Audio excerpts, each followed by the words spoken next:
wir da. Die Bühne ist schon geputzt. Da. Ja, ist super.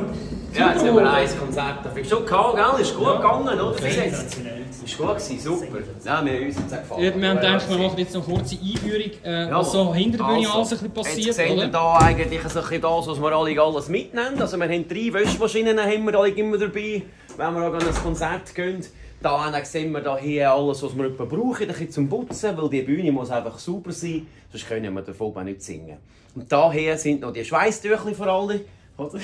Und da natürlich noch das ganze Putzmittel, oder? Wenn jemand einer zu viel geschwitzt hat, kann man den gut dort abputzen, alles am Boden danach. Also das ist eigentlich der Grund, wieso dass 8 Sänger sind, oder? Bei Heimweh, dass jeder das Material kann mitbringen kann, oder? Also ja. so eine Wäschmaschine, was wiegt die etwa? Ja, die sind schon noch schwer, aber für das haben wir eigentlich da die grossen Büsse. Darum haben wir eigentlich halt ein bisschen viel Material dabei. Jetzt habe ich gerade meinen Mutz noch gewaschen hier.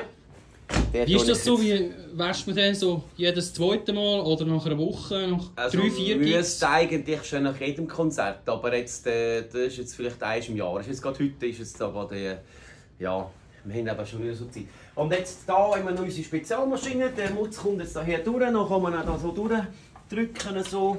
Kann man dann nachher so ein bisschen durchlassen, dann macht es dann selber oder ein bisschen glätten. So.